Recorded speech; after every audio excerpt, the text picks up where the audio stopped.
Oke, Assalamualaikum warahmatullahi wabarakatuh. Selamat sore, kakak-kakak semua, kakak-kakak pembicara, yaitu Kak Akbar dari Direktorat Jenderal Pajak, Kak Christine Cecilia Munte di pagi CC dari Lapan. Lalu yang ketiga pembicara kita yaitu, Kak Bonita dari Kementerian Kominfo, Komunikasi dan Informasi. Selamat sore, jagoan-jagoan CPNS semua. Kali ini saya perkenalan dulu, nama saya Rizky Aditya Rahman, nama panggungnya Rizky Basin. Di sini saya akan menjadi host dalam acara Bedah Instansi kali ini. Nah, untuk membuka bedah instansi kali ini, mari kita coba dengarkan dua patah kata sambutan dari koordinator Jago CPNS.id. Silakan kepada Mas Dio, waktu dan tempat kami persilakan. Oke, terima kasih buat Kak MC ya, Kak Bacin, Oke, buat siap. kesempatannya. Oke, selamat sore jagoan CPNS sekalian. Semoga kita semua senantiasa dalam keadaan sehat walafiat ya. Oke, terima kasih buat teman-teman yang sudah berpartisipasi, baik para pembicara maupun para peserta. Mohon maaf kemarin belum bisa bergabung karena ada agenda lain kebetulan. Syukur alhamdulillah sore ini bisa dikasih kesempatan buat menyapa teman-teman sekalian ya. Oke, jadi buat teman-teman peserta jagoan CPNS ini ya, itu nggak perlu khawatir ya kalau memang kakak-kakak sekalian itu baru memulai untuk mempersiapkan diri dalam proses seleksi CPNS 2021 ini gitu ya. Karena berdasarkan pengalaman dari saya dan beberapa rekan sekalian itu memang ketika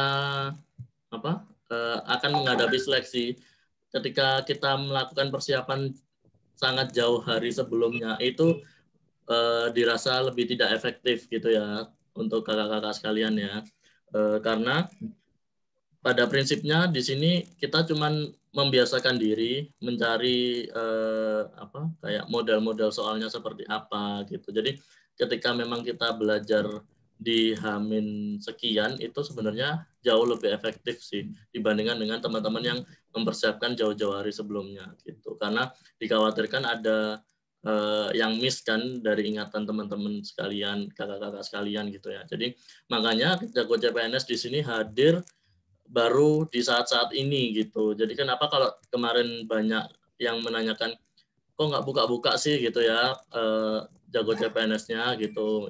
Alasannya karena itu. Jadi memang kita sengaja menyusun schedule-nya menyesuaikan dengan jadwal dari BKN. Kebetulan di bulan-bulan Maret kemarin kan sudah mulai ada isu penerimaan gitu. Makanya kita baru opening di bulan April ini gitu. Supaya persiapan teman-teman juga tidak terlalu jauh tapi juga mantap gitu. Karena nanti kita juga punya sesi online class ya, 30 sesi itu untuk penyampaian materi-materi gitu ya. Jadi kami harapkan 30 sesi itu teman-teman bisa menyimak para pematerinya nanti, para pengajar untuk materi-materi yang akan disampaikan. Kebetulan sudah kita sesuaikan dengan kisi-kisinya gitu ya dari Menpan RB. Terus ada lagi kita punya sesi drilling namanya ya. Jadi nanti rekan-rekan setelah dijelaskan gitu ya pada sesi online class itu nggak usah khawatir teman-teman akan sia-sia ilmunya yang akan disampaikan gitu. Karena itu akan kita latih lagi, kita asah supaya teman-teman lebih paham, lebih familiar dengan model soalnya dalam seleksi CPNS itu seperti apa gitu. Jadi dalam sesi drilling ini nanti teman-teman setiap hari akan diberikan satu paket soal latihan gitu dengan harapan teman-teman kakak-kakak sekalian itu bisa familiar dengan model dari soal seleksinya nanti gitu. Jadi kami harapkan juga dari semua yang mengikuti rangkaian program dari Jago CPNS ini bisa diterima pada instansi yang diinginkan masing-masing gitu ya. Sehingga kita juga adakan bedah instansi ini supaya dengan harapan nanti ketika diterima di sebuah instansi itu tidak ada rasa penyesalan gitu. Maksudnya kayak ya memang benar-benar ini instansi yang cocok buat saya gitu. Jadi tidak ada kesalahan dalam pemilihan instansi. Terus yang kedua juga bisa diterima dengan nilai yang sebaik-baiknya gitu. Mungkin itu aja ya Kak Bacin. Terus kemarin juga sudah sempat disampaikan ya oleh MC juga ya bahwa Jago CPNS ini karena memang kita baru opening juga, jadi kita masih berikan banyak sekali diskon-diskon gitu ya Kak Bacin ya. Untuk peserta-peserta yang mengikuti bedah instansi ini, nanti di setiap sesinya para pembicaranya akan memilih peserta untuk memperoleh promo gitu ya, memperoleh diskon, yaitu bayar suka-suka untuk online class-nya gitu. Jadi teman-teman nggak usah ragu buat bergabung di kita karena kita nanti untuk sesi online class dan drillingnya akan dipandu oleh para pengajar dari ASN langsung gitu, dari berbagai instansi yang ada di Indonesia gitu. Jadi buat teman-teman jangan pernah ragu karena kita sudah menyajikan program dalam rangkaian acara yang sangat lengkap mulai bedah instansi, online class dan drilling gitu. Yang tidak semua bimbingan itu menyediakan gitu ya. Jadi teman-teman worth it banget buat join di Jago CPNS ini dan juga biayanya yang sangat terjangkau gitu ya. Kita kemarin sudah opening ya Kak Bacin ya. Di bulan Maret untuk pendaftarannya itu cuman cukup bayar modul aja gitu. Jadi dengan membeli modul saja sudah bisa free biaya online class gitu. Dimana lagi kan kalau misal bukan di Jago CPNS bisa memberikan promo sedemikian rupa itu gitu. Oke, selamat belajar, selamat mencari informasi terkait dengan instansi-instansi yang kakak-kakak harapkan. Semoga sukses selalu. Terima kasih. Saya kembalikan kepada MC. Terima kasih kepada Kak Dio atas pembukaannya. Oke, sebelum kita masuk ke inti acaranya, izinkan saya memperkenalkan kembali pembicara-pembicara yang sangat luar biasa. Yang pertama, di sini ada Kak Akbar Isman dari Direktorat Jenderal Pajak. Selamat sore, Kak Akbar. Selamat sore, Mas Rizky. Oke, selamat datang, Mas. Terima kasih atas waktunya. Yang kedua, pembicara kedua adalah Kak Anissa Bonita, bisa kita panggil Kak Bonita, dari Kementerian Komunikasi dan Informatika. Selamat datang, Kak Bonita. Iya, terima kasih. Halo semuanya. Dan yang pembicara ketiga adalah Kak Christine Cecilia, atau bisa kita panggil dengan Kak Cece, dari Lembaga Penerbangan dan Antariksa Nasional. Selamat datang, Kak Cece. Ya, terima kasih. Salam kenal semua. Oke. Nah, sebelumnya saya memperkenalkan diri kembali. Nama saya Rizky Basin. Saya ini juga ASN. Saya ASN di Badan Pengawasan Keuangan dan Pembangunan TMT 2018, tepatnya sebagai auditor terampil di Provinsi Kalimantan Tengah. Nah, kayak penasaran juga terhadap kakak-kakak ini sebagai pembicara. Kira-kira alasannya kenapa sih memilih jadi PNS? Untuk Kak Cece dulu yang pertama mungkin. Kenapa Kak pengen jadi PNS? Apakah supaya bisa menjadi idola mertua gitu? Idola mertua? Begitu. Oke. Gimana Kak?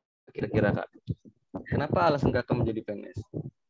Ya, kalau alasan secara umumnya, karena bekerja sebagai PNS itu ya kerjaan yang paling pasti ya. Pasti itu kalau misalnya di swasta kan kita masih ada banyak kemungkinan, sementara kalau di PNS udah pasti.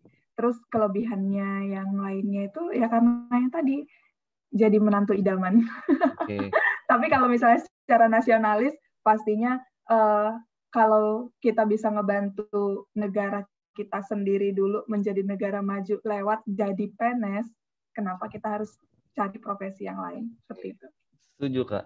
Nah, selain karena pengabdian sih kalau saya pribadi Kak, itu karena tadi benar kata Kakak, pekerjaan yang aman. Dalam artian, contohnya kemarin tahun lalu kan COVID-19 mulai mewabah di mana-mana, bahkan di Indonesia juga sempat adanya PHK besar-besaran di perusahaan-perusahaan swasta gitu. Sedangkan di PNS kita masih aman gitu. Nggak mungkin kan adanya PNS-PNS itu tiba-tiba di PHK, kecuali memang negaranya hancur tiba-tiba. Dan itu kayaknya tidak mungkin gitu. Nah, jadi bisa dikatakan PNS ini adalah pekerjaan yang aman dibandingkan dengan pekerjaan lain. Karena selagi kita baik-baik aja, selagi kita melaksanakan tugas dengan baik, disiplin, sesuai etika, ya insya Allah kita akan sampai pensiun bekerja sebagai PNS. Dan kedua tadi, kita bisa bekerja sambil mengabdi, cari cuan sambil mengabdi, sambil bantu Indonesia supaya lebih maju lagi. Oke, lanjut. Untuk Kak Akbar, kira-kira kenapa Kak memilih menjadi ASN? Kalau dari saya pribadi, saya orang yang dari dulu suka untuk berorganisasi sebenarnya. Dari SMP, SMA, bahkan waktu di kampus pun seperti itu. Jadi saya mikir aja pekerjaan yang kemungkinan lebih banyak untuk bertemu orang adalah sebagai ASN itu sendiri kayak gitu. Yang kedua, di sini saya sebenarnya alumni dari sekolah kedinasan yang mana setelah dari kedinasan tersebut akan ditempatkan langsung ke instansi pemerintahan. Jadi dari saya itu alasannya sih Kak. Oke. Saya mau nebak nih Kak, kayaknya dari stan ya? Betul. Ya, kelihatan gitu. Oke, terima kasih Kak Akbar. Kalau Kak Sama-sama, Bonita, Rizky. kira-kira karena apa Kak Bonita memilih menjadi PNS? Kalau jawabanku agak klise sih. Jadi mungkin ini banyak juga yang terjadi di teman-teman semua. Salah satu dorongan utama menjadi PNS itu pasti orang tua ya. Jadi orang tua pengen banget anaknya ada yang jadi PNS gitu. Nah kebetulan waktu habis lulus pas banget ada pembukaan CPNS. Jadi ikut. Nah dan sebenarnya aku nggak cuma ikut CPNS aja sih. Maksudnya aku juga daftar-daftar di perusahaan-perusahaan swasta atau selain PNS gitu. Tapi kebetulan banget rezekinya juga menjadi PNS gitu saat itu. Jadi saat ngedaftar-daftar dapatnya di PNS gitu. Terus timingnya cocok juga, orang tua juga restuin. Jadi salah satu dukungannya juga pasti doa orang tua ya, itu paling penting juga untuk bisa merestui kita jadi CPNS gitu. Oke, luar biasa. Benar sekali itu ya. Karena saya juga banyak dengar ya bahwa banyak sekali orang tua yang sangat menginginkan anaknya jadi PNS gitu ya. Mungkin salah satunya karena tadi pekerjaan yang aman juga dan lumayan terpandang juga di masyarakat, karena ya kita orang yang secara langsung lah mengelola negara untuk bisa menjadi lebih baik lagi. Oke, kenapa Kak memilih Kominfo? Apakah supaya bisa ngeblokir situs? Nah, ini sebenarnya kebetulan juga sih, kan waktu itu zaman aku CPNS itu aku bisa daftar ke banyak instansi pemerintah ya. Jadi aku daftar Kemdikbud, aku daftar Kemenparekraf, daftar Kominfo, daftar Kemlu. Nah, kebetulan yang sampai tahap akhir dan lolos itu di Kominfo. Dan aku juga lulusan dari S1 Vkom, jadi Fakultas Ilmu Komunikasi, di mana nyambung kan namanya komunikasi dan informatika. Jadi relate banget, dan aku cari banyak banget nih dibutuhkan jurusanku di situ, dan aku memang memilih Kominfo salah satunya karena ya relate banget nih sama aku sebagai lulusan ilmu komunikasi gitu. Oke, luar biasa. Nah, itu berarti sesuai sama formasi dan jurusan kakak ya, kayak teman saya juga ada tuh di Kominfo lumayan banyak, tapi Kominfo yang di pusat. Kalau kakak di pusat Kak? Iya, aku ditempatkan di pusat dan tepatnya itu di Sekretariat Jenderal. Oke, luar biasa. Kalau Kak Cece, itu kenapa Kak memilih 8 Kak? Kalau aku kebalikannya Kak Bonita ya. Kak Bonita kan banyak gitu formasi. Kalau aku kebalikannya. Jadi pada tahunnya aku kemarin cuman ada 8 formasi. 7 dari Kemendikbud, 1 dari 8. Nah, lalu aku milih nih, di antara 8 ini mana sih yang paling bagus? Kemendikbud tuh posisinya tuh aku nggak paham gitu. Ada panjang-panjang gitu lah. Tapi yang dari 8 cuma ada 1 dan tulisannya peneliti. Wah, keren nih kayaknya nih jadi peneliti. Ya udah deh ngambil. Sebelumnya jurusan apa Kak? Sistem komputer. Nah, jurusan aku tuh termasuk langka. Kalau ilmu komputer, terus sistem informasi, teknik informatika, itu kan umum ya. Nah, kalau sistem komputer tuh langka. Di Indonesia aja pas zamannya aku tuh cuma ada 8 posisi. Sistem komputer itu sama nggak kayak sistem informasi? Beda. Beda ya? Oh, oke beda. Oke Kak, aku agak penasaran ya sama 8 ini. Fungsi utamanya dari 8 ini apa sih Kak? Kalau boleh tahu instansi ini? Kalau 8 kan bergerak di Litbang ya, setiap penelitian, pengembangan, dan perekayasaan di bidang kedirgantaraan. Nah, jadi kalau biasanya kan orang taunya 8, oh berarti itu ya yang bikin roket itu ya, yang bikin satelit ya. Nah, kayak begitu. Taunya Nah, kayak gitu biasanya. Itu kan bagian dari teknologi yang diketahui sama masyarakat. Tapi dari pusat aku sendiri, Pusat Sains dan Teknologi Atmosfer, nah kita juga meneliti atmosfer gitu. Jadi sama kayak kita mengkonfirmasi apa yang disampaikan oleh BMKG atau membantu BMKG dalam penelitian. Contohnya salah satunya kejadian banjir di bulan Februari kemarin. Nah, dari 8 tuh kita sendiri udah bikin press release.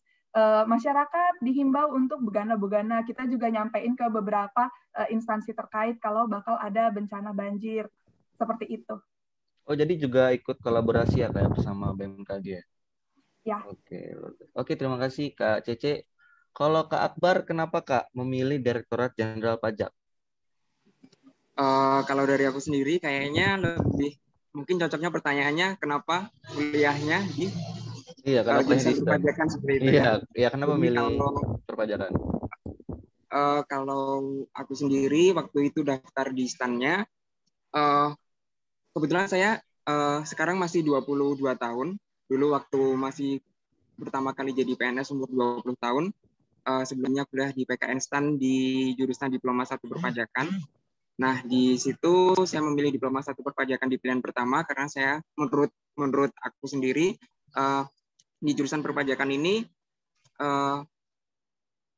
peluang untuk masuk ke PKN STAN-nya itu lebih besar seperti itu, Kak Rizky. Jadi untuk bisa masuk ke PKN STAN, kebetulan di PKN STAN sendiri jurusan yang banyak penerimaan mahasiswanya itu di jurusan perpajakan itu sendiri seperti itu.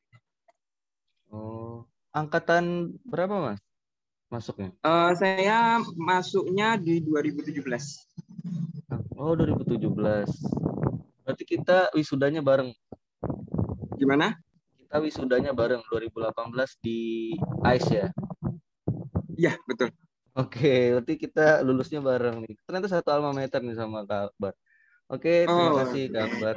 Kalau aku jurusan akuntansi, Kak. Oh, siap. Oke, kita lanjut. Kalau di STAN,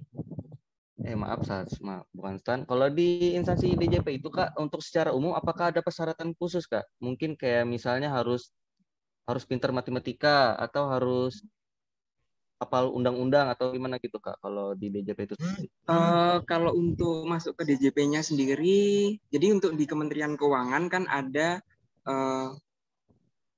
yang satu ini untuk lulusan sekolah kedinasan, yaitu penempatannya kan berdasarkan dari panitia yang mengurus langsung seperti itu. Kalau untuk tes CPNS yang untuk penerimaan umum, kayaknya itu ada namanya seleksi kompetensi bidang ya kalau nggak salah. Nah kemungkinan dia untuk yang SKB untuk penempatan ke DJP atau ke instansi lainnya berdasarkan tes SKB itu kalau untuk yang umum seperti itu sih Mas. Oke. Kalau Kak Cece gimana Kak? Ada khusus nggak untuk bisa masuk di instansi 8 ini? Caranya sih sama ya kayak yang lainnya, sesuai dengan formasi aja. Jadi formasi apa yang dibuka disesuaikan juga dengan pendidikan. Kita kebetulan nggak ada pengalaman. Biasanya kan kalau yang lain tuh ada minta pengalaman misalnya. Di kita nggak. Cuman khusus untuk peneliti itu wajib S2. Tapi kalau untuk formasi yang lain tuh S1. Berarti Kak Cece ini udah S2 lah kayak? Nah, belum. Jadi ini yang paling manisnya. Kebetulan aku adalah angkatan terakhir peneliti yang boleh S1 dulu. Jadi peneliti, baru dalam waktu 5 tahun wajib ngantongin ijazah S2. Gitu. Oke, mantap. Nanti rencananya mau nikah dulu apa S2 dulu, Kak? S2 dulu, tapi S2 kalau di tengah-tengahnya nikah sih nggak apa-apa. Di tengah-tengah diangkat peneliti, nikah gitu ya? Oke. Udah diangkat dong kalau penelitinya. Ini S2-nya aja yang belum. Oh, S2-nya. Oke, kalau Kak Bonita ada syarat khusus nggak Kak untuk bisa masuk Kominfo? Atau harus ngerti IT atau gimana gitu Kak? Nah, kebetulan yang aku tahu semuanya harus based on jurusan masing-masing ya. Jadi Oke, misalnya formasi. yang dicari ya formasinya misalnya dicari tim IT gitu ya. Harus S1-nya minimal jurusannya IT, sistem informasi dan sebagainya. Jadi ada beberapa apa ya namanya jurusan tertentu yang wajib diikuti gitu. Nah, kalau aku sendiri kan kebetulan komunikasi nih. Nah, ada juga beberapa formasi yang misalnya butuh jurusan tertentu karena di Fakultas Ilmu Komunikasi juga ada beberapa jurusan ya, kayak ada jurnalistik dan sebagainya macam. Nah, yang kayak gitu-gitu juga perlu tuh diperhatikan. Jadi misalnya teman-teman nih nanti ke depannya itu mau daftar sebuah kementerian lembaga itu dicek dulu apakah memang formasinya teman-teman yang ingin teman-teman masuk itu yang pengen didaftarkan itu sesuai sama jurusannya teman-teman semua karena kadang-kadang tuh beda jurusan aja tuh ngaruh gitu Mas. Jadi nggak harus sesuai dengan apa yang dituliskan dalam list saat rekrutmen tersebut gitu. Nah, itu sempat juga kemarin disinggung oleh sisi sebelumnya ya, kalau misalnya ketika kita mau menentukan formasi harus tentukan ya ibaratkan memang yang sesuai dengan jurusan kita. Jadi jangan sampai karena kesalahan pemilihan kita terhadap formasi jadinya ngaruh ke belakang-belakangnya, entah itu masalah administrasinya atau masalah teknisnya nanti. Oke. Persiapannya Kak sebelum tes CPNS apa sih Kak? Persiapannya itu agak panjang ya Mas ya. Jadi menurut aku teman-teman semua nanti wajib perhatikan detail-detail yang ada nanti di persyaratan CPNS. Tapi rata-rata mostly sama ya Mas. Jadi misalnya butuh ijazah, terus misalnya butuh surat akreditasi BAN PT dan segala macam itu rata-rata semuanya sama. Tapi yang perlu diperhatikan adalah beberapa jurusan itu perlu yang lebih detail lagi gitu. Kayak contoh aku nih, waktu itu sempat aku kan daftar ke beberapa kementerian lembaga. Di Kominfo aku nggak mencantumkan BAN PT, jadi aku nggak pakai surat BAN PT dari kampus aku gitu. Sedangkan di kementerian lembaga lain itu wajib dan akhirnya aku nggak lulus administrasi di kementerian lembaga lain karena aku nggak mencantumkan surat tersebut gitu. Jadi itu wajib banget diperhatikan. Mungkin ada beberapa kementerian lembaga beda sedikit-sedikit aja persyaratannya. Nah kemarin pas banget di Kominfo itu aku nggak pakai surat BAN PT. Alhamdulillah lulus karena memang tidak dicantumkan dalam persyaratannya. Beda dengan waktu aku mendaftar Kemenparekraf. Nah aku dari waktu itu nggak lolos administrasi karena di situ dicantumkan alasannya kenapa dan ternyata alasannya karena aku tidak mencantumkan surat akreditasi BAN PT. Karena aku pikir, loh masa dia nggak tahu sih aku kampus ini akreditasinya apa gitu. Aku waktu itu nggak kepikiran ke sana dan ya udah jadinya nggak lolos administrasi deh. Oke. Jadi penting sekali ya Kak untuk kita harus teliti terhadap persiapan detail-detail kecil lah kayak tadi kalau misalnya seleksi administrasi ya harus dilengkapi dengan selengkap-lengkapnya, jangan mengira paling betul. Nanti ya aman gitu, jangan, kita harus bisa teliti. Oke, terima kasih Kak Bonita. Kalau Kak Akbar persiapannya gimana Kak? Belum tes CPNS, TKD ya berarti. Kalau di aku sendiri sebelum tes TKD, waktu itu kan TKD-nya di tahap terakhir penerimaan PKN STAN. Jadi waktu itu ada waktu kurang lebih sekitar 3 minggu sampai 5 mingguan untuk belajar di TKD-nya. Dan waktu itu aku emang mulai belajar di TKD-nya itu sekitar 1 bulanan. Jadi betul banget kata Kak Dio tadi yang bilang kalau jangan untuk teman-teman yang baru mau join di CPNS, baru mau mulai, tapi waktunya singkat kayak gitu, mulai aja dari sekarang itu nggak apa-apa kayak gitu. Jadi aku dulu juga kayak gitu, maksudnya dalam 1 bulan terakhir sebelum tes TKD-nya itu emang bener-bener nyiapin sih, karena kan TKD-nya itu materinya kan sangat luas ya menurutku ya. Jadi kayak TWK, TIU seperti itu kan materinya cukup luas dan kalau misalkan di TWK pun seperti itu, dari materi dari zaman Indonesia dulu pun sampai zaman Indonesia sekarang pun bisa jadi ada di dalam materinya seperti itu. Jadi mulai menghafal aja sih, mulai menghafal, dimaksimalin, difokusin aja. Kayak gitu sih Kak Rizky. Oke, betul sekali ya. Nah, yang kita lihat dari tes CPNS ini kan dia dari tahun ke tahun itu selalu sama lah formatnya, ada TWK, tes wawasan kebangsaan, ada TIU, tes Indonesia umum, dan ada TKP, tes karakter pribadi. Nah, sebenarnya kalau kita jagoan-jagoan CPNS coba lihat, soal-soal dari CPNS itu selalu sama modelnya. Cuman yang membedakan adalah penggunaan bahasa, kalimat-kalimat, dan kata-katanya saja yang ada di soal-soal. Jadi ketika teman-teman mempelajari soal-soalnya, teman-teman coba berlatih, ya akan mudah nantinya teman-teman untuk bisa menjawab soal di hari hanya. Nah, benar tadi kata Mas Akbar juga, persiapan itu yang terpenting adalah kita jangan terlalu tergesa-gesa, terlalu terburu-buru. Kadang juga kalau misalnya kita over prepare ya, terlalu banyak persiapan tapi mental kita kurang siap, itu juga bahaya. Itu sering kejadian juga. Udah belajar dari 1 tahun penuh belajar CPNS saja, ternyata ketika di hari H mentalnya belum siap, malah apa yang sudah dipelajari selama 1 tahun lupa. Jadi santai aja, tapi jangan terlalu santai. Intinya harus latihan dengan maksimal. Oke. Kalau Kak Cece kira-kira gimana Kak persiapannya Kak? Wah, kalau aku tuh tipe-tipe yang jangan ditiru ya Kak Rizky. Aduh, sistem kebut 1 malam nih, jangan-jangan. Enggak sih, jadi tepatnya waktu pas seleksi CPNS itu bertepatan dengan pada saat aku masih jadi MT Management Trainee ya. Jadi dengan waktu yang sangat sedikit, terus harus ngelamar, harus ngikutin tes, mulai dari yang pertama dan akhirnya di yang kedua aku resign, karena kan mau nggak mau harus milih salah satu. Jadi sebenarnya aku bisa dibilang nggak ada persiapan. Tapi memang persiapan yang lain yang lebih bagus ya. Jadi persiapan yang lain yang bisa aku kasih pada saat itu doa dari orang tua. Jadi orang tua yang ngedukung, orang tua yang ngedoain, meskipun aku persiapannya sangat minim, tapi tetap bisa masuk. Jadi buat teman-teman yang lain juga, jangan lupa, jangan terlalu asik dengan persiapan. Oh harus ngapal apa nih, ngapal, harus latihan nih gitu. Ternyata lupa minta restu dari orang tua, itu penting banget. Oke, jadi kombinasinya adalah persiapan itu usaha dan doa. Usahanya kita belajar, doanya kita minta restu orang tua juga, dan kita berdoa kepada Tuhan kita supaya kita bisa dimudahkan dalam mengerjakan soal-soal tes CPNS-nya. Oke. Kalau saya dulu, pengalaman saya dulu ketika masuk tes TKD ya, tes kompetisi dasar, itu saya belajar 2 minggu. Dan itu kayak ngapalin undang-undang, ngapalin sejarah-sejarah yang udah lalu dari sebelum kemerdekaan sampai kemerdekaan.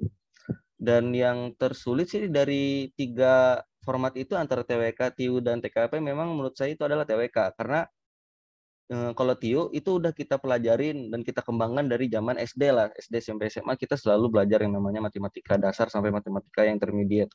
Lalu kalau TWK mungkin kita belajar sejarah, tapi kadang sejarah ini sering kita lupa tanggalnya kapan, kejadiannya, siapa saja nama-namanya, tokoh-tokohnya siapa aja. Apalagi yang susah di TWK itu adalah ketika kita harus menghafalkan undang-undang, peraturan-peraturan pemerintah, yang mana undang-undang sama peraturan ini setiap kali berganti gitu, seringkali ada revisi, sehingga kita harus bisa melek berita juga, kita juga harus melek hukum, melek peraturan-peraturan juga. Nah,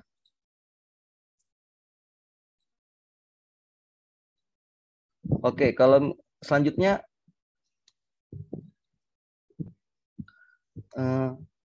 ada ikatan dinas nggak Kak Cece di 8 itu? Misalnya harus 10 tahun mengabdi dulu gitu, atau seperti apa? Kalau di 8 sendiri sih nggak ada ya, tapi untuk pegawai yang melanjutkan studi, baik S2 maupun S3, biasanya itu ikatannya bergantung sama beasiswa yang diambil. Jadi bisa aja beasiswa yang diambil mensyaratkan harus kembali ke instansi tersebut, harus kembali ke Indonesia. Tapi seandainya nggak ada, keluar juga nggak masalah gitu kalau nggak ada. Terus ada yang tertentu, contoh untuk formasinya kami, kemarin tuh disuruh tanda tangani form bahwasannya tidak akan mengajukan pindah dalam jangka waktu 10 tahun. Itu karena formasi peneliti itu sangat susah didapat gitu, dan juga biasanya peneliti yang rata-rata direkrut pada saat di awal, pada saat menikah mereka minta pindah instansi sehingga kekurangan lagi, padahal fondasinya 8 itu kan peneliti, jadi khusus untuk jabatan peneliti aja kemarin yang begitu. Oh, jadi ada jabatan tertentu ya kayak yang diharuskan untuk tetap mengabdi lah atau tetap berada di tempat itu ya karena memang posisinya yang penting lah, primary key-nya lah. Kalau misalnya dipindah kan harus ngulang dari awal lagi, bentuk SDM-nya kan memakan waktu ya. Iya, Oke. betul. Tapi kalau ikatan dinas nggak ada ya, kecuali dari beasiswa. Kalau di Kominfo gimana Kak Bonita? Iya Kak, mengenai ikatan dinas di tempatku nggak ada sih yang benar-benar ada ikatan dinas, kayak nggak boleh pindah, nggak boleh mengajukan mutasi kemana gitu, nggak ada, karena balik lagi ya, mungkin dari awal perjanjian kita menjadi CPNS itu memang ditempatkan sesuai formasi kalau di Kementerian Kominfo. Jadi misalnya nih dari awal kita sudah melamar, kita penempatan di mana, nah itu wajib sesuai formasi. Tapi setelah itu ya nggak ada ketentuan kayak karena udah ditempatkan di sana terus harus di sana minimal berapa tahun gitu, nggak ada, kecuali kalau di Kementerian Kominfo itu ada ikatan dinas kalau dapat beasiswa. Jadi misalnya nih di Kementerian Kominfo ada beasiswa, lalu minimal 2N+1 itu nggak boleh pindah instansi gitu, atau enggak harus kembali lagi ke instansi Kominfo lah minimal ya, dan nggak boleh pindah mutasi jabatan, mutasi rotasi kemana gitu, itu nggak boleh sih so far yang aku tahu di Kementerian Kominfo seperti itu. Mungkin agak sedikit berbeda sama kementerian lembaga yang lain sih kalau di Kominfo. Oke. Tadi Kak syarat lamanya tadi kan 2N+1 ya. Itu N-nya diukur dari apa ya Kak? Golongan atau gimana? Dari tahunnya kita sekolah. Jadi misalnya nih kayak kemarin aku dapat beasiswa Kominfo setahun kuliahnya. Jadi aku 2 kali 1 tambah 1 berarti cuma 3 tahun. 3 tahun maksimal aku wajib mengabdi di instansi aku dan di posisi aku. Tapi setelah itu berarti udah lepas dari kontrak, ibaratnya kayak gitu loh. Kalau di Kementerian Kominfo seperti itu sih. Oke. Masih Kak Bonita, kalau Kak Akbar gimana Kak? Ada masa ikatan dinasnya berapa lama kira-kira? Kalau setahu saya di Direktorat Jenderal Pajak itu sendiri untuk yang alumni sekolah kedinasan PKN STAN-nya itu untuk diploma 1-nya itu harus minimal 4 tahun. Kalau diploma 3-nya sekitar 10 tahun harus mengabdi di instansi tersebut, dan jika keluar dari instansi tersebut harus membayar penalti sebesar, kalau diploma 1 itu sebesar 50 jutaan, kalau yang diploma 3 itu 115 jutaan. Nah, kalau yang dari umum itu saya belum pernah dengar, cuma ada lagi itu yang terkait tugas belajar, sama kayak Kak Bonita tadi yang dijelaskan.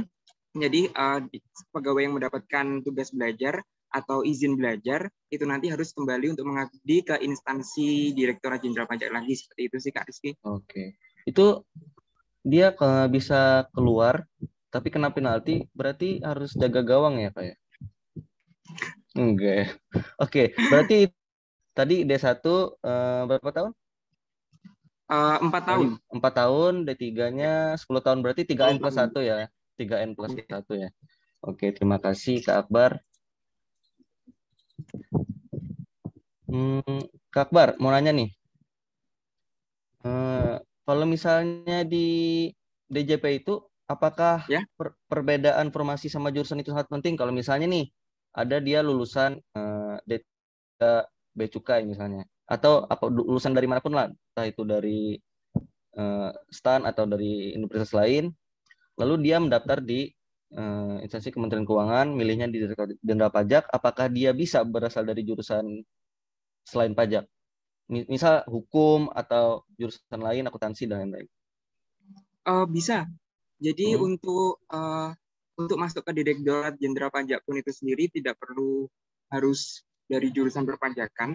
Jadi ada dari jurusan, ada rekan kerja saya itu dari jurusan ilmu komunikasi pun ada. Ada ya. Akuntansi ada, yang dari umum.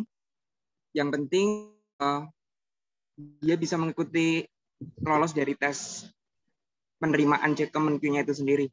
Kalau kecuali kalau dari lulusan ikatan dinasnya, dari PKN STAN-nya itu ditentukan oleh instansinya, lembaganya, ditempatkan seperti itu. Berarti disamakan, berarti juga fiskus ya, kayak sama-sama fiskus ya berarti. Iya. Oke. Kalau Kak Cece gimana Kak? Apakah formasi dan jurusan itu sangat penting di LAPAN? Atau apapun jurusannya itu fine-fine aja asalkan bisa ngikutin? Salah satu yang hits ya, terutama di senior. Jadi nggak cuma junior doang yang mikirin tentang formasi dan jurusan. Nah, contohnya yang paling terlihat itu misalnya di jabatan peneliti atau prekayasa. Nah, ada perbedaan di peneliti sama prekayasa. Contohnya kalau peneliti itu kan ya targetnya nulis. Sementara kalau prekayasa itu kan targetnya kan untuk pembuatan teknologi, paten, segala macam. Nah, jadi ada-ada aja senior yang sebelumnya, contoh kayak aku nih, wah, aku masuk peneliti karena wah gitu loh, peneliti di luar negeri tuh peneliti tuh wow banget. Jadi aku ngambilnya peneliti aja tanpa aku tahu peneliti itu seperti apa. Tapi setelah di dalam, kalau misalnya aku ngerasa nggak cocok, aku bisa impasing atau pindah jabatan fungsional jadi prekayasa. Syaratnya apa? Syarat mendetailnya tuh nggak ada sih. Maksudnya bukan jadi patron utama, tapi itu harus direkomendasiin sama instansi tempat kita bernaung. Jadi misalnya aku mau pindah jadi prekayasa, nah lalu dinilai dulu sama atasan langsung dan strukturalnya, apakah memang benar-benar bisa atau enggak. Kalau misalnya ternyata bisa mendukung kesejahteraan aku dan juga mendukung kesejahteraan kantor, kenapa enggak gitu. Jadi enggak harus banget gitu dari awal diikutin, tapi nggak berupa umum juga. Oke, berarti agak fleksibel ya kayak? Ya. Oke. Kalau Kak Bonita gimana Kak? Hubungan formasi sama jurusan asal kita itu sangat penting atau tidak kalau di Kominfo? Jadi gini, kadang di awal kita mulai menjadi CPNS itu penting banget, Mas. Ya tadi di awal aku bilang bahwa kalau memang tidak sesuai jurusan udah langsung tidak diloloskan administrasi juga gitu kalau di Kementerian Kominfo. Cuman along the way gitu, jadi maksudnya saat sudah bekerja sih itu doesn't matter lagi ya. Jadi kalau sudah bekerja ya, ini catatannya kalau sudah diterima dan sudah bekerja. Tapi saat kita mendaftar CPNS itu penting banget. Kayak tadi aku bilang, ada beberapa spesifik jurusan yang dibutuhkan. Nah, kalau nggak sesuai dengan jurusannya itu berbeda, udah langsung kita nggak bisa daftar atau kita langsung didiskualifikasi dari pendaftaran gitu. Contoh misalnya yang dibutuhkan itu jurnalistik ya, kalau di Vkom di Fakultas Ilmu Komunikasi ada jurusan jurnalistik. Tapi misalnya ternyata aku jurusannya public relations saat aku kuliah S1. Nah, itu udah langsung kayak jadi pertimbangan banget sih buat para panitia untuk meloloskan kita di tahapan administrasi gitu, Mas. Jadi penting banget, bahkan ada beberapa detail-detail jurusan yang tidak bisa di otak-atik gitu.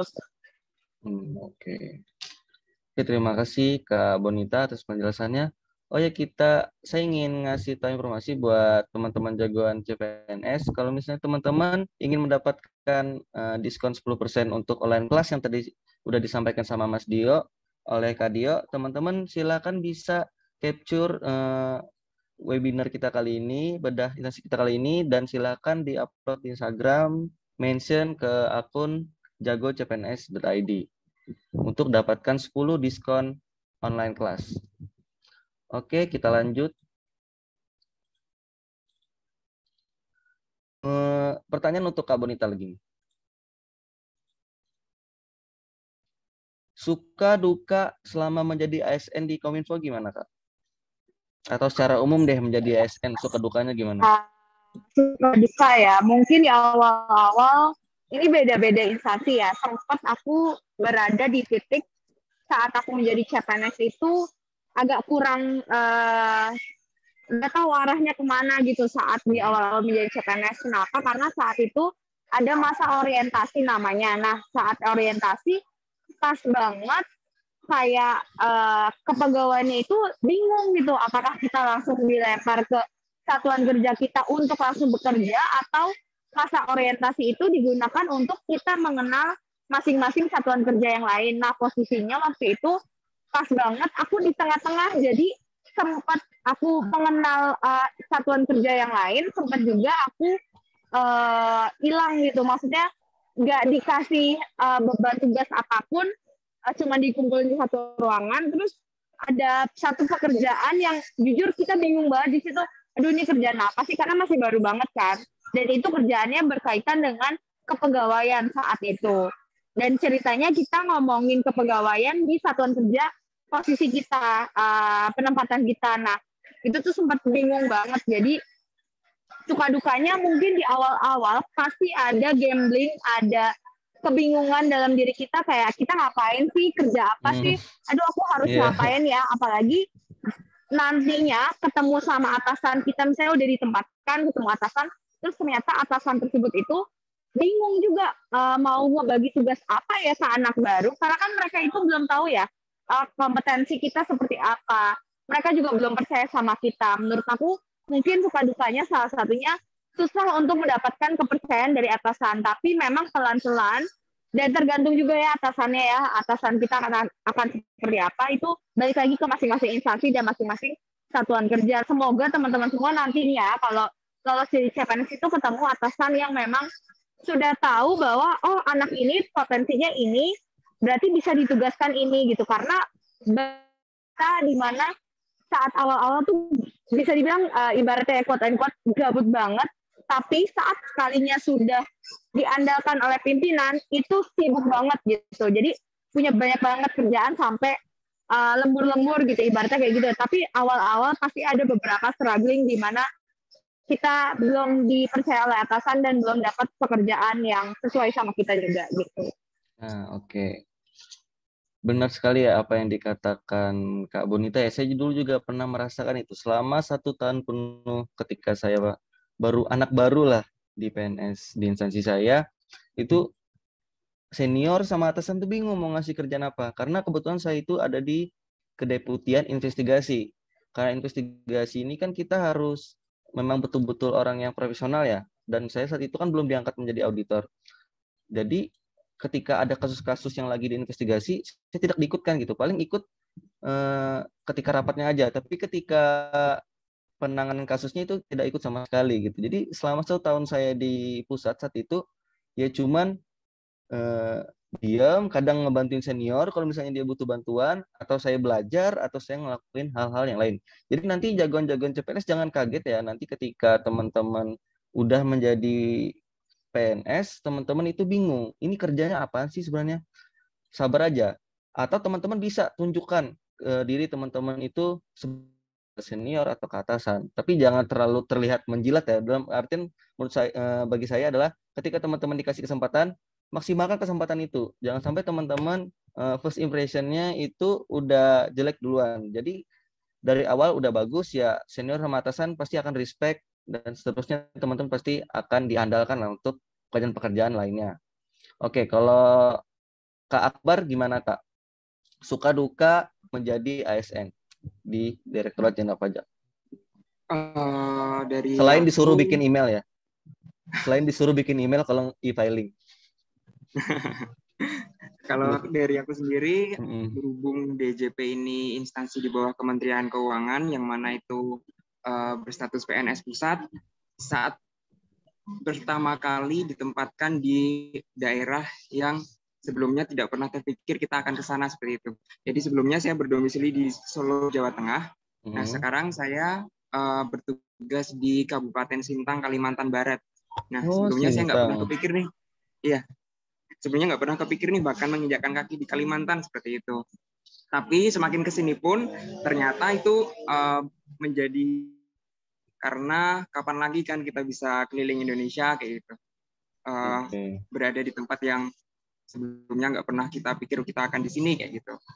Terus kalau di masalah pekerjaan pun, betul kata Kak Rizky, saat awal-awal jadi PNS pun itu kita bakal bingung nih, terkait tugas-tugas kita di situ gitu. Kebetulan berhubung saya di bagian konsultasi perpajakan, jadi sangat riskan nih saat menjelaskan misalkan nih cara perhitungan pajaknya atau tarif-tarifnya dengan salah sedikit pun kan akan mempengaruhi nominal seperti itu. Jadi saat awal-awal di bagian front office, di bagian konsultasi perpajakan itu kayak rasanya takut ya gitu. Takut salah dalam menjelaskan informasi tentang perpajakannya seperti itu. Tapi semakin lama maka malahan dari pengalaman kita berada di lapangan itu yang jadi ilmu penting bagi kita kayak gitu sih, Kak Rizky. Jadi dibikin enjoy aja kayak gitu.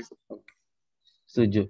Jadi yang namanya kerja ya, apalagi anak baru ya kita learning by doing lah, dalam artian kita berusaha juga belajar, tapi ketika kita mengerjakan segala sesuatu, itu jangan dikira akan selalu perfect gitu ya.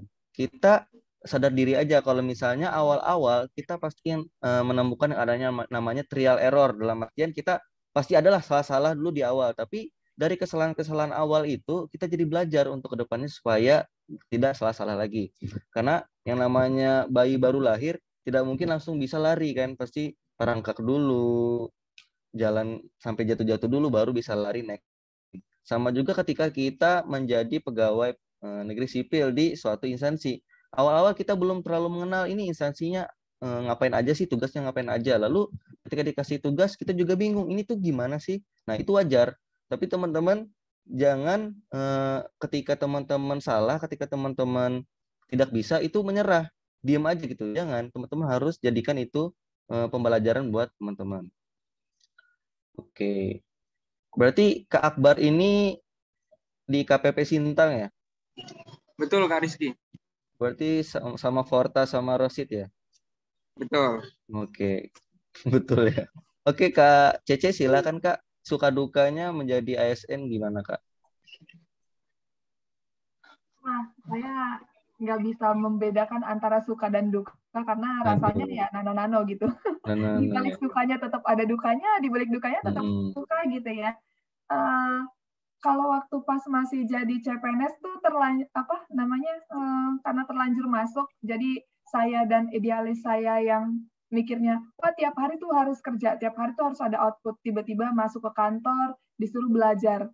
Saya hari ini ngapain Pak, Bu? Udah belajar aja dulu. Nah, terus saya baru ngertinya sekarang, oh ternyata begitu. Di 1 tahun pertama, kita tuh disibukkan dengan diklat-diklat, mengenal dulu, lihat kanan kiri seperti apa gitu. Baru di tahun berikutnya setelah fix jadi PNS, akhirnya dimasukkan ke dalam kegiatan penelitian, udah mulai dikasih tanggung jawab dan yang lain-lain gitu. Jadi kalau sekarang yang tadinya saya pikir itu duka saya, nggak kerja, nggak ngapa-ngapain, ternyata sebenarnya suka gitu loh Pak Rizky. Malah enak ya. Bisa Netflixan ya, bisa Netflixan ya. Oh iya, drakor pokoknya lancar, gaspol gitu ya. Terus kalau sekarang tuh udah sibuk, yang tadinya saya impi-impikan, harusnya nih aku bisa kerja. Nah sekarang setelah kerja, ya ampun ternyata enak ya, ada chilling time gitu. Kadang-kadang ada waktu boci gitu. Tapi sejauh ini sih ya enak-enak aja sih. Jadi manusiawi lah ya kalau misalnya nih kayak kalau kita lagi hujan pengen panas, lagi panas pengen hujan gitu kan, lagi gabut pengennya dikasih kerjaan, dikasih sibuk lembur pengennya nyantai gitulah manusia. Jadi apapun instansinya pasti itu ada suka dukanya. Yang terpenting adalah teman-teman bagaimana caranya teman-teman jagoan CPNS nanti ketika jadi PNS itu harus bisa bersyukur dan menerima gitu. Dan harus berkembang gitu. Jangan karena udah merasa comfort zone menjadi PNS, nggak mungkin di PHK juga, ya jangan. Tadi teman-teman nanti nggak berkembang di situ-situ aja gitu. Oke, lanjut ke Kak Bonita. Suka dukanya gimana Kak? Sudah tadi ya Kak? Udah ditanyain tadi kan. Oh iya, pengen nanya terus aku nih. Oke, kelebihan menjadi ASN itu gimana Kak dibandingkan dengan pekerjaan lain? Kelebihannya? Kelebihannya mungkin kita punya beberapa privilege ya. Kayak tadi sudah disebutkan, Mas Rizky udah nyebutin berkali-kali nggak bakal di PHK. Itu menurut aku salah satu privilege yang tidak bisa digantikan oleh apapun lah. Maksudnya kalau kerja di tempat lain sangat amat mungkin tiba-tiba perusahaan tersebut collapse dan segala macam. atau tiba-tiba instansinya dibubarkan juga sebenarnya mungkin sih, tapi kan tetap akan bisa dipindahkan ke instansi lain karena statusnya posisinya kita sudah PNS gitu ya, Mas.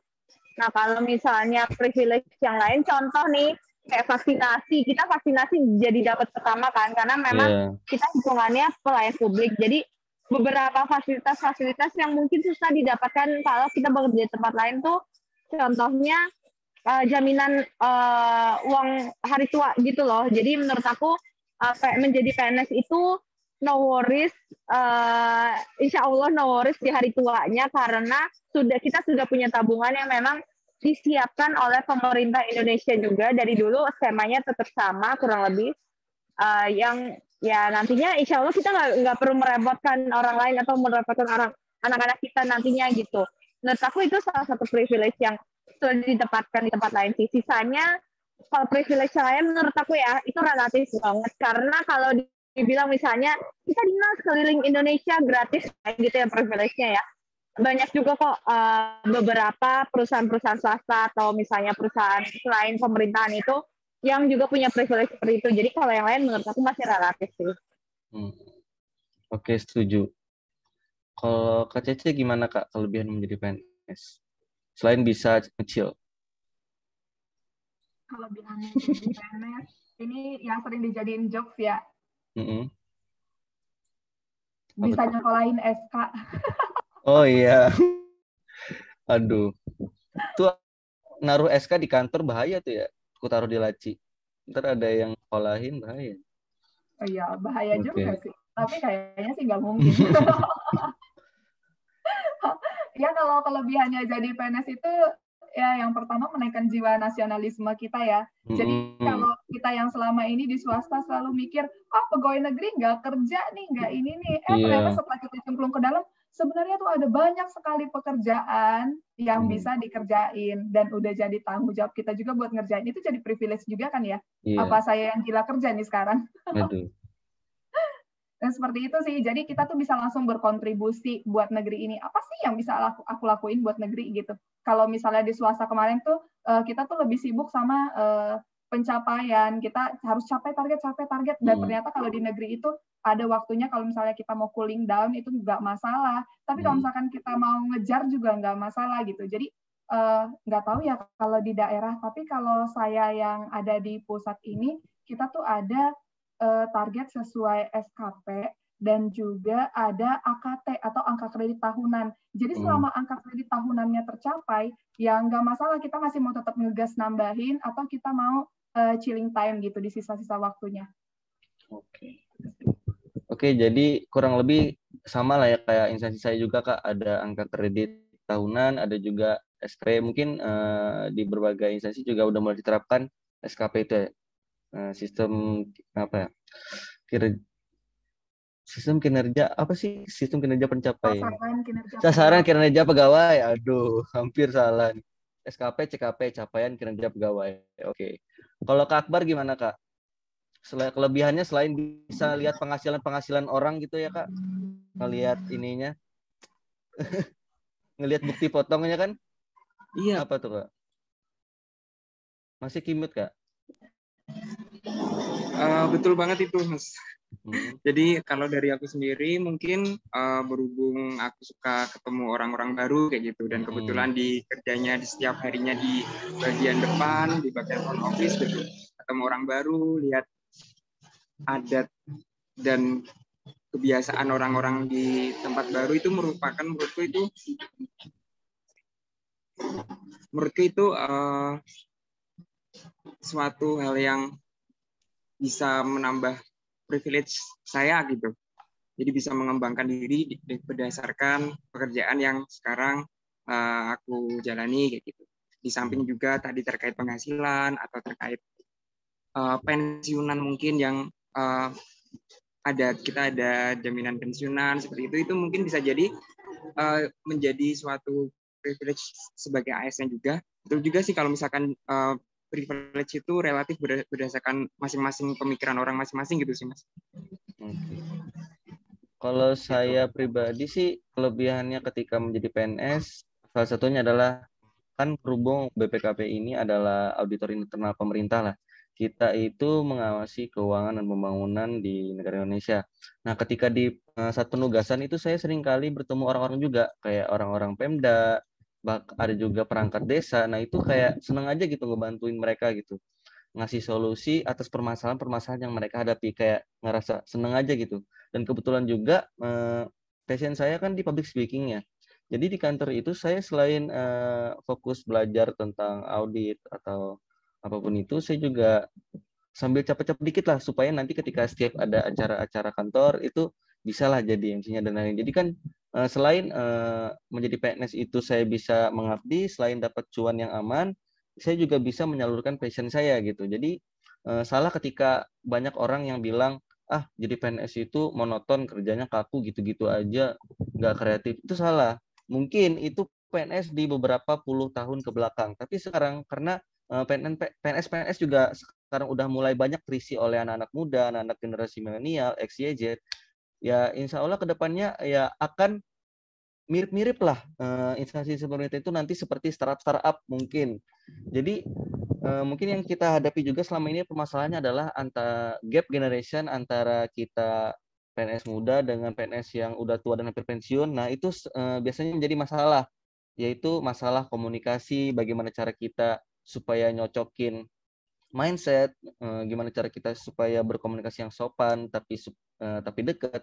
Nah itu mungkin yang nanti akan teman-teman hadapi. Tapi tenang aja, selagi teman-teman berada di jalur yang benar, teman-teman melaksanakan tugas dengan tuntas, ya teman-teman akan aman karirnya di PNS. Yang penting jangan nakal aja ya, absen disiplin, jangan absennya telat terus karena itu akan dirangkum di GDN oleh Kemenpan RB. Oke, selanjutnya kita akan masuk sesi tanya jawab. Nanti silakan teman-teman jagoan CPNS, silakan raise hand, nanti langsung di-unmute, langsung bertanya. Dimulai dari sekarang, dipersilakan jika ada pertanyaan.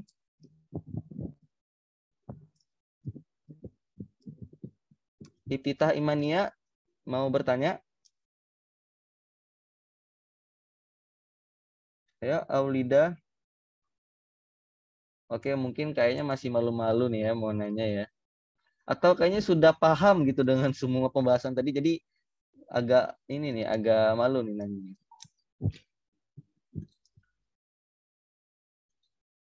Oke, nanti di sini untuk 3 orang teraktif nanti akan dipilih oleh masing-masing pembicara yang akan mendapatkan online kelas dengan biaya cuma-cuma. Itu nanti akan dipilih oleh 3 pembicara di sini. Jadi teman-teman di sini harus harus aktif ya. Karena sayang kalau misalnya nggak aktif, jadi nggak dapat tuh hadiahnya, bisa online kelas secara biaya cuma-cuma. Oke, ada pertanyaan? Aduh, masih sepi nih kayaknya pertanyaannya nih Kak. Atau Kak Cece mau nanya Kak Akbar juga boleh nih. Mau nanya gimana nih cara lapor kan? Oh, udah lewat ya 31 Maret ya. Udah lewat 4 hari nih ya. Udah Kak, udah lapor di hari terakhir. Udah lapor di hari terakhir ya. Saya udah nggak ya, lupa ya. Udah kayaknya di awal tahun. Udah dong pastinya. Iya, udahlah.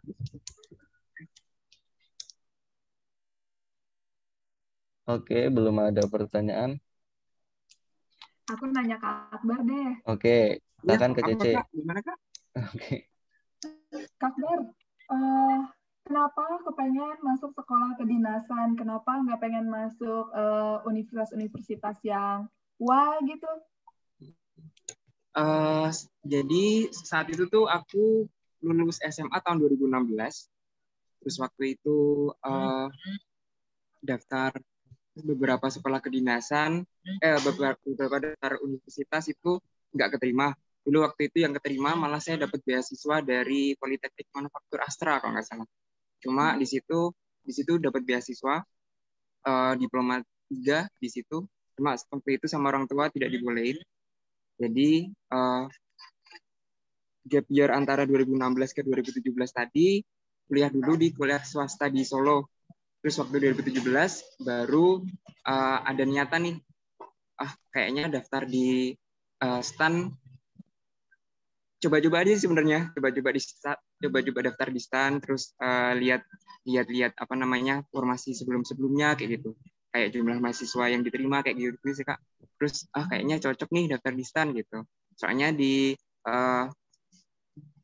masuk ke jurusan perpajakan itu kan lebih ke ekonomi gitu ya, aku lebih tertarik ke seperti itu gitu, soalnya sebelumnya di SMA-nya pun saya jurusan IPA kan, jadi kayak agak rumit kayak gitu.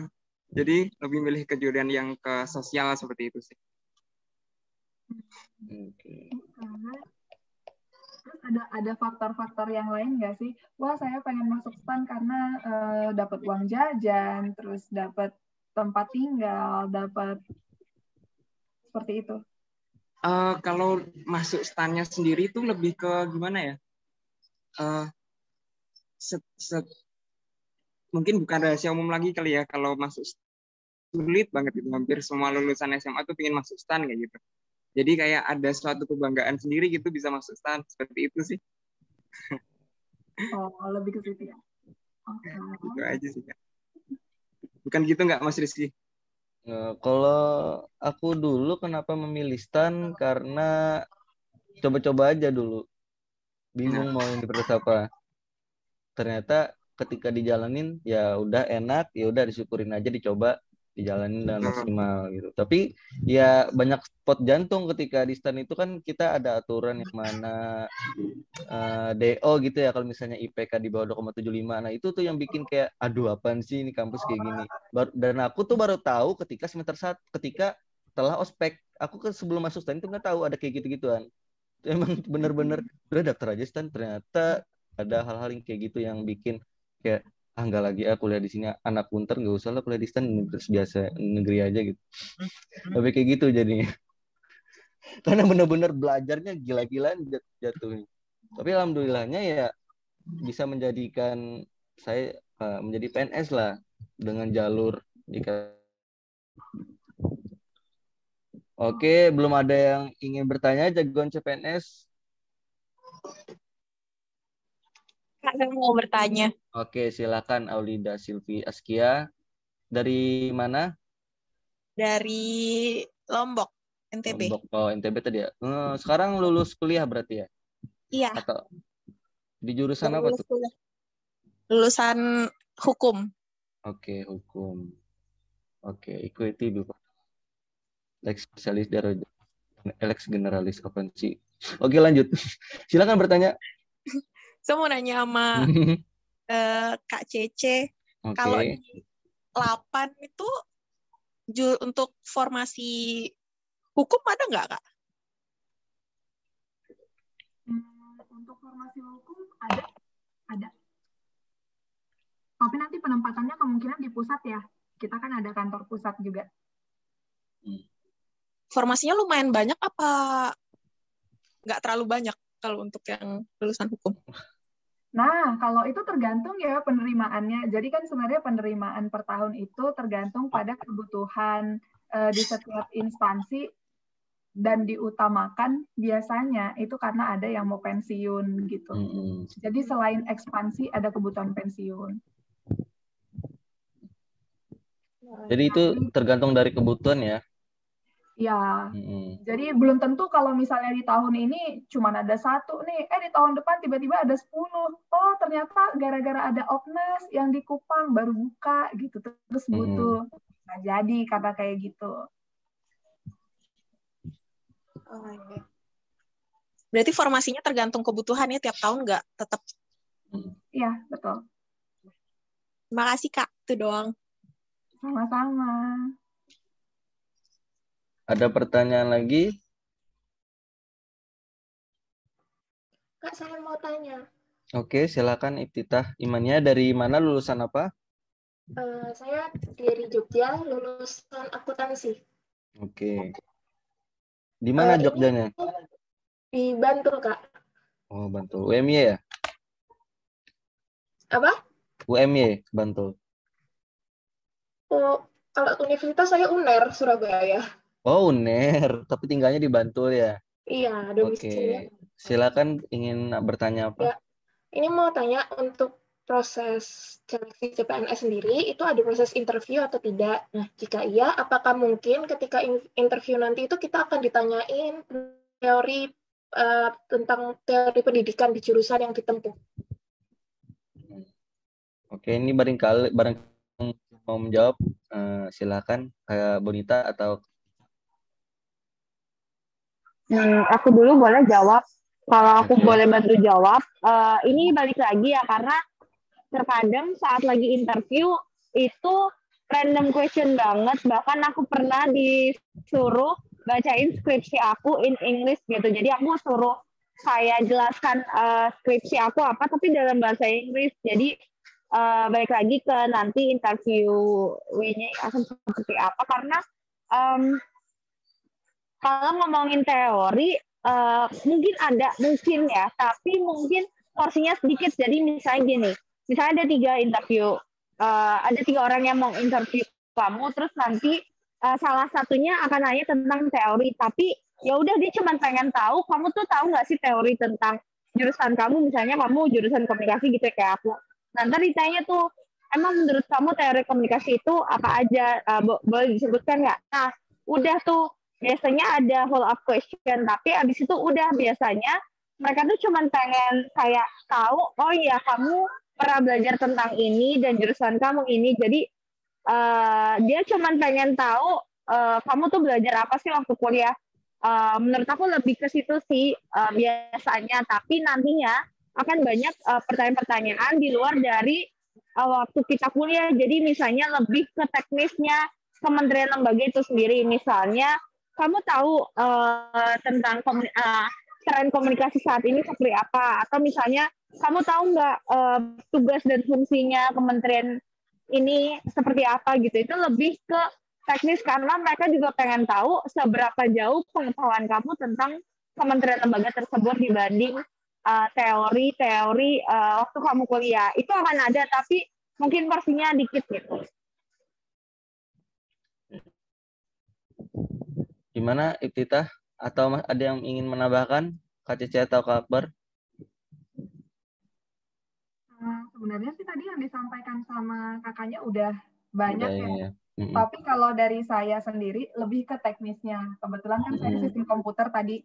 Jadi biasanya kalau ditanyakan sampai mendetail tentang kemampuan kayak begitu, itu karena dibutuhkan untuk kerjaan yang perlu secara cepat. Jadi mereka nggak butuh orang yang masih baru mau belajar gitu loh. Contohnya kayak saya kemarin tuh kebetulan tergabung di proyek radiosonde, pengembangan sensor di radiosonde, jadi menggunakan Arduino. Lalu pada saat sesi wawancara, yang ditanyakan ke saya itu ijazah saya yang udah di print. Kamu dulu belajar microcontroller, bikin apa? Dulu kamu praktikumnya ngapain? Sampai ke situ. Padahal saya juga belajar microcontroller tuh tahun 2011 dan udah nggak inget lagi gitu harusnya. Tapi saya bisa kasih tahu sedikit gitu. Itu karena kebutuhan yang kayak begitu sih. Tapi kalau untuk yang lainnya harusnya nggak sampai semendetail itu. Jadi ada berbagai macam tujuan. Oke. Oh ya, nambahin juga dan yang terpenting ya ketika interview, karena saya juga lumayan sering interview sebelumnya, itu attitude kita juga dari awal masuk ruangannya, dari kita mau duduk, izin dulu, lalu bagaimana kita memposisikan badan kita tegap, lalu tangan kita juga jangan langsung ditaruh di meja, lalu kita menatap mata si pewawancaranya, HRD-nya biasanya kan, dan kita usahakan itu menjawab dengan lancar, jangan terbata-bata, dan yakinin aja gitu, seakan-akan kita itu memang ngerti, emang bisa, yakinin aja gitu. Jadi jangan sampai nanti ketika interview kita udah keringetan duluan, udah gugup duluan, padahal jawabannya kita tahu, tapi karena kita grogi jadinya nggak bisa jawab. Nah, jangan terjadi hal-hal yang Oke, ada yang ingin bertanya lagi? Iftitah, udah puas dengan jawabannya? Sudah, Kak. Oke. Sama ini mungkin kan untuk Kak Akbar juga. Oke. Secara di akuntansi kan juga belajar tentang pajak. Nah, pertanyaan saya ini mungkin waktu teman-teman saya yang mau daftar CPNS pajak juga, apakah ada kemungkinan besar untuk yang S1 akuntansi itu di DJP gitu. Karena kan maksudnya saya juga kayak teman-teman, kebanyakan teman saya yang di DJP atau yang di lembaga keuangan pemerintahan itu memang lulusan STAN gitu kan. Bukan yang dari universitas negeri gitu. Dibandingin universitas negeri itu banyak kan STAN-nya gitu maksud saya. Terima kasih. Kalau dari jurusannya itu sebenarnya terkait bergantung sama formasi yang dibutuhkan pada waktu itu kayak gitu sih. Kebetulan dari kakak saya pun jurusan akuntansi dan sekarang dia juga di Direktorat Jenderal Pajak, dia dari S1 akuntansi juga. Jadi terkait jurusannya, jadi belum nggak mesti dari perpajakan atau PKN STAN aja gitu sih Kak. Jadi di saudara saya pun ada di S1 Ilmu Hukum pun juga ada yang di Direktorat Jenderal Pajak. Jadi tergantung formasi yang dibuka dan dibutuhkan saat itu gitu. Sedangkan penempatan di Direktorat Jenderal Pajaknya atau di instansi lain pun di bawah Kementerian Keuangannya pun itu nanti bakal dipilih berdasarkan sepertinya SKB itu tadi, seperti itu sih. Oke. Gimana Ibtitah? Oke.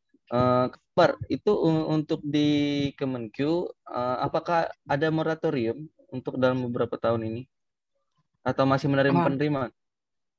Nah, info sementara, ini infonya disampaikan di tahun pertengahan 2020 kemarin, itu sesuai apa namanya rancangan Renstra Kemenq yang diterbitkan oleh Bu Menteri tahun 2020 kemarin itu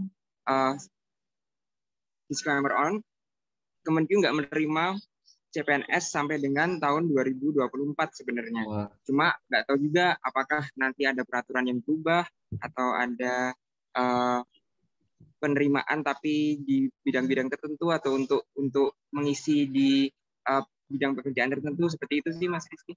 Oke. Oh jadi emang benar ya ada info tentang itu ya, kalau misalnya Kemenq itu ada moratorium sampai 2024 ya. Oke. Dan itu kemungkinan bisa berubah juga. Jadi belum tentu memang pasti ya, tapi kemungkinan misalnya ada perubahan ya bisa terjadi ya. Kalau berdasarkan pengalaman di Kemenq ini kayaknya sering banget suatu info yang tiba-tiba kayak gitu sih, Rizky. Jadi sepertinya berharap aja mungkin tahun ini ada penerimaan CPNS di Kemenq.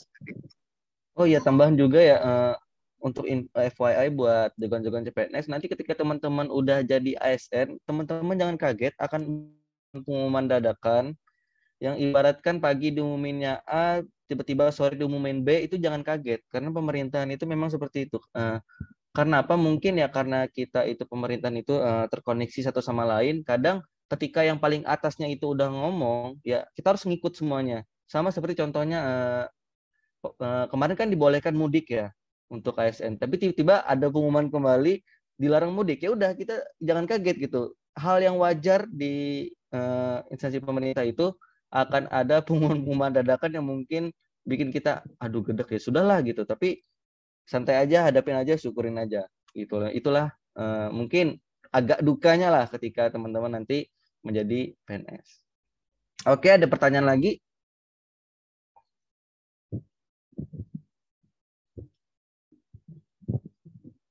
Oke, dari pembicara-pembicara di sini ada 3 orang. Silakan pilih satu, Kak, masing-masing yang kira-kira akan mendapatkan online class dengan biaya cuma-cuma. Mulai dari Kak Cece, milih siapa, Kak? Aku milih Kak Aulida Silvi Asia. Oke, kalau Kak Akbar?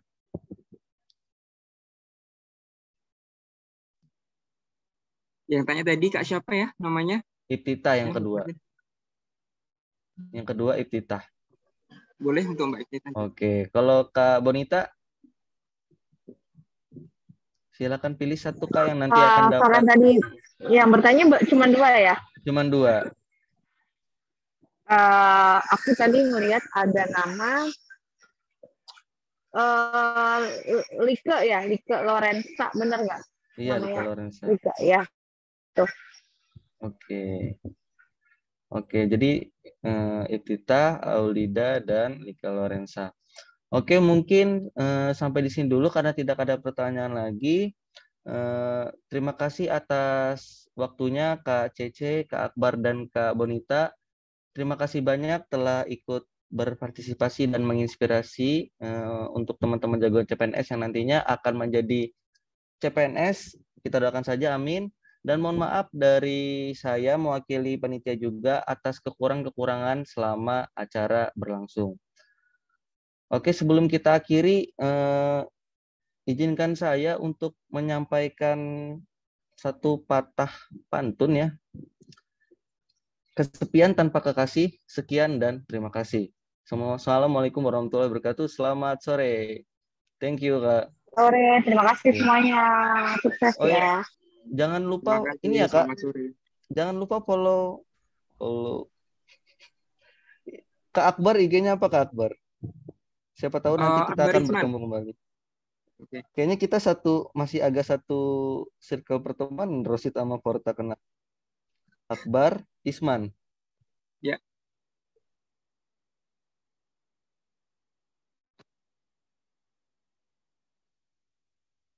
Akbar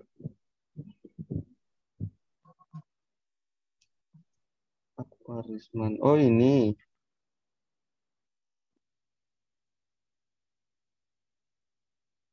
Oke, sudah. Yang fotonya nggak ada ya? Ya, nggak ada fotonya. Iya, sip, betul. Kalau Kak Cece?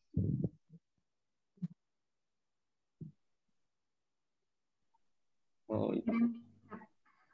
Lewat ini ya, lewat batin ya. Kak Cece lewat batin menyampaikan.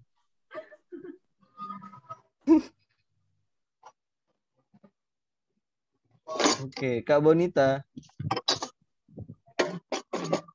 Iya, akun Instagram aku Abonita PP. Bonita PP. Bisa lewat batin, Kak? Lewat chat gitu.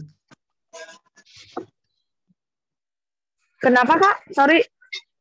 Bisa diketik lewat chat, Kak? Oh iya, boleh. Private aja.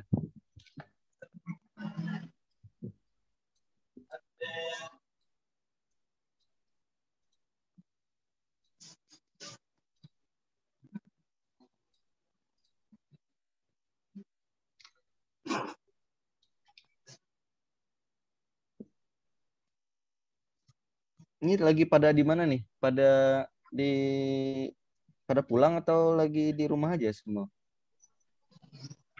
Aku Kan lagi di rumah, tapi nanti malam mau balik ke Bandung soalnya besok ngantor. Oh, kantornya di Bandung ya? Yoi.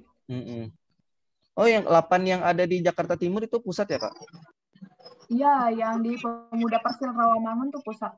Ya, aku pernah lewat situ. Oke, sekian, terima kasih. Ya, tadi udah diucapkan pantunnya. Sekali lagi saya mohon maaf sebesar-besarnya jika banyak kekurangan dari kegiatan kita kali ini, dan terima kasih kepada pembicara sekali lagi karena telah meluangkan waktunya untuk menginspirasi. Saya ucapkan sekian, terima kasih. Dah, thank you, Kak. Izin undur diri.